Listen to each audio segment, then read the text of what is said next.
On the night of April 21st, 2019, specifically at 2 o'clock in the morning, there was an abandoned field on the outskirts of Alabama. A large group of people stood in a single line, all blindfolded, each placing their right hand on the shoulder of the person in front of them.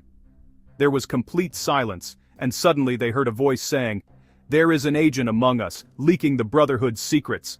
Tonight we will find him, and when we do, he will be punished as our ancestors used to do." Among those present was a tall, heavily built man, his body covered in tattoos. He was known in criminal circles as a hired killer and a dealer of weapons and illegal substances. Despite his violent history, he fell to the ground in fear and lost consciousness. This man's name was Scott. He was not a real criminal, but an undercover FBI agent who had been planted inside secret and extremist groups for many years. Scott's story began in his childhood when he was 14 years old. After his parents separated, he entered a strange world of interest in spirits, rituals, and horror movies. One night, he and his friends tried a spirit summoning game, and he says he saw a strange entity that terrified him deeply. That moment became a turning point in his life. Scott grew up in a harsh rural environment in America, and belonged to a group known there as rednecks. This background later made him highly suitable for infiltrating groups that hate the government and distrust officials, because his appearance, way of speaking, and lifestyle made it hard to believe he was a federal agent. In 2002, Scott joined the Undercover Agents program at the FBI Academy in Quantico, Virginia. The training was extremely tough, but Scott passed it with distinction. After graduating, he began his first major operation by infiltrating the motorcycle gang known as the Outlaws. Scott managed to get close to them intelligently. He did not ask to join directly, but instead, he appeared in places they frequented and behaved in a way that, attracted their attention. Over time, he became one of them and built strong relationships, to the point that some gang members actually considered him a brother. But his life was constantly in danger. At one point they suspected him and forced him to remove his clothes to check if he was carrying a recording device. The device was sewn in a hidden way and was nearly discovered, but he survived by a miracle. After that, their trust in him increased, and he participated in staged operations arranged by the FBI to gain the gang's trust and expose wider networks.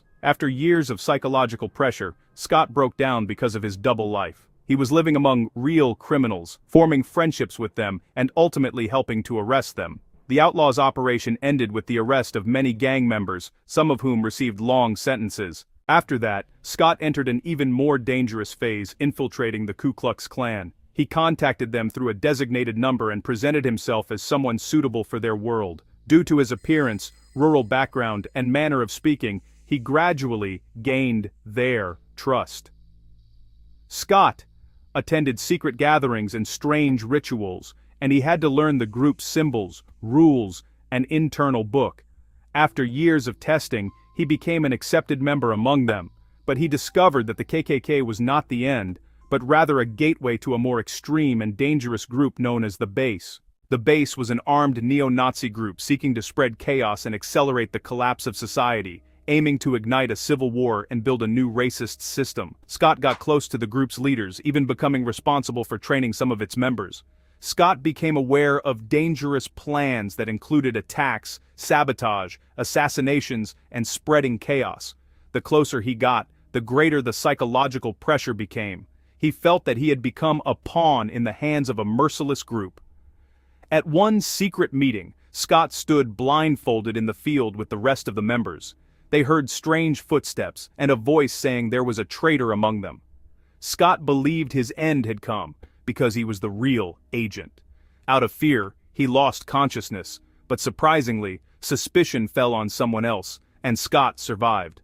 After that, he decided the operation had to end. He gathered information and coordinated with the FBI on a plan to arrest the group's leaders. In November 2019, a meeting with the leader of the Base was set in the outskirts of Rome, Italy. Scott entered the meeting with a hidden recording device, undetectable by scanners.